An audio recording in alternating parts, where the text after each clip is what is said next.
It could be the clearest sign yet that Americans are feeling the impact of Canada's boycott of American products, services, even travel. California Governor Gavin Newsom has launched a new campaign to encourage Canadians to visit his state. The Golden State and Canada have always shared so much in common. Sure, you know who's trying to stir things up back in D.C., but don't let that ruin your beach plans. California, it's the ultimate playground, 2,000 miles from Washington and a world away in mindset. The governor's team says the campaign was launched in response to the recent drop in tourism to California as a result of U.S. President Donald Trump's policies. So fewer Canadians crossing the border into the U.S. We know it's a trend. Will it continue into the summer tourism season? Zach Pendley is a hospitality analyst with EY Canada. He joins us from Toronto. And Zach Pendley, have you ever seen such a pointed ad in the tourism sector before as that? I have not, but it is a bit refreshing to see. I think with all of the rhetoric we're hearing south of the border, it is nice to hear from some Americans in positions of power, letting them know that Canadians are, in fact, welcome in the United States. So if Canadians don't plan to go to Disneyland, Las Vegas, Wrigley Field, or any of the other big U.S. destinations this summer, should we take that as an understanding that maybe they'll use that Canadian money and travel here at home? Well, look, that's the silver lining. Right now, coupled with the anti-American sentiment that people are feeling, and also the currency conversion challenges with the U.S. dollar being so expensive, people are taking a second look at what they're going to do this summer. And if you think about it, when do people plan their summer holidays? It's during the cold months of January, February, and March. And it just so happened that what coincided perfectly with the announcement of the trade war with the United States. And so people really were making those decisions on what they're going to do this summer, and many folks are choosing to stay home. And so the advanced bookings this summer and tourist destinations and leisure destinations across this country are at levels that we have not seen in years. So expect hotels in Canada to be quite busy in these summer months. We were used to the term staycation through the pandemic. Are you suggesting that's what we might see, or is it Canadians going further afield, say British Columbians coming to the Maritimes, Maritimers going to the prairies for the Stampede or whatever?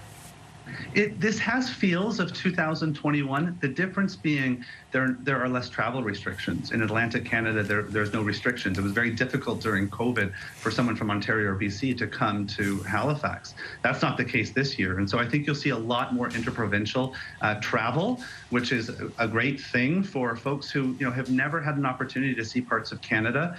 Now's your window. And I think at the same time, there's a feel-good sentiment to it that you're supporting Canadian businesses at a time where we all need to be on the lookout for ways to support one another. We here in Atlantic Canada, and Halifax in particular, have many more direct flights coming from Europe this summer than in previous years. Combine that with the amount of Canadians. I want to ask you about the intentions of American travelers here, but is the tourism industry in Atlantic Canada, more broadly in the rest of the country, equipped for the numbers that we might see? Unfortunately, I would say we're scrambling a bit, and part of that is because during the period of COVID, construction costs went through the roof, and so the cost of building new accommodations, new attractions was really prohibitive. So you haven't seen a significant increase in the supply of accommodations, of hotels, of attractions across the country, and so what supply we do have is a bit constrained. So that means that there's less availability for the travel that we anticipate to occur this summer. And you're right that even though this trade war, we feel like it's very focused between the United States and Canada, this is impacting travelers around the world who are changing their behavior. I think the last stat I saw is that bookings coming into the United States from any international destination are down by 10%. So where are those people going to go? For sure, Canada will be on the beneficial receiving list of travelers looking to go elsewhere beyond the United States. I'm going to make a broad statement here. Maritimers, of course, me being one of them, we're not accustomed to booking that far out if we're traveling within our own region, because seldom do we have to worry about, places being full up. But that sounds like that might change. What about the Americans? How are they feeling about coming north? We are, of course, a big destination for cruise ships in the three maritime provinces. And boy, that dollar looks pretty good if you're staring at it from the U.S. side. That's right. And so what's interesting is that we haven't yet seen a drop in bookings from Americans looking to come to Canada. I think that's really for two reasons. One, you said it, the currency conversion play works so well in their favor that at times where people are feeling a bit of economic uncertainty, choosing a location where their dollar might go a little bit further makes Canada look like a great destination. So that is certainly driving behavior. It's also interesting that I don't think that the trade war is dominating headlines in the United States the way it is here. So it's not necessarily top of mind of consumers' mind when they're making decisions on where to spend their money and where to go. So for those reasons, we're still seeing Americans booking into Canada. And in fact, I think it's important to note that of all of our international travelers to Canada, Americans represent 78% of them all.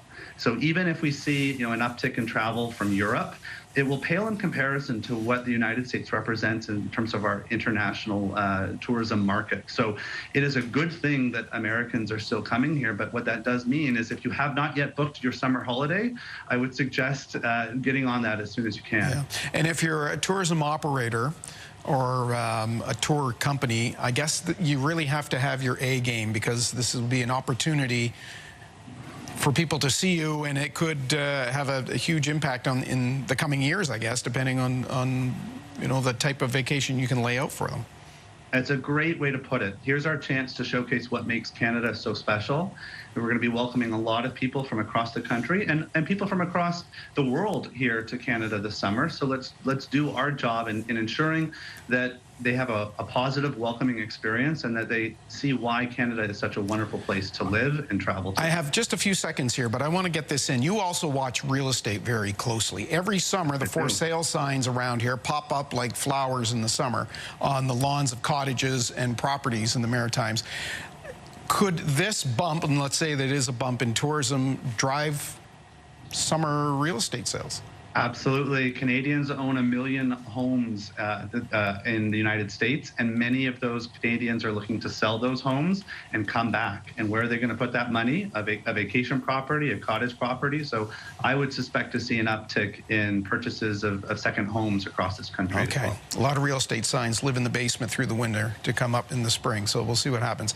Zach Pendley of EY Canada, thank you very much. Appreciate your insight. Thank you for having me. We'll take a break. We'll be right back with plenty more of your show.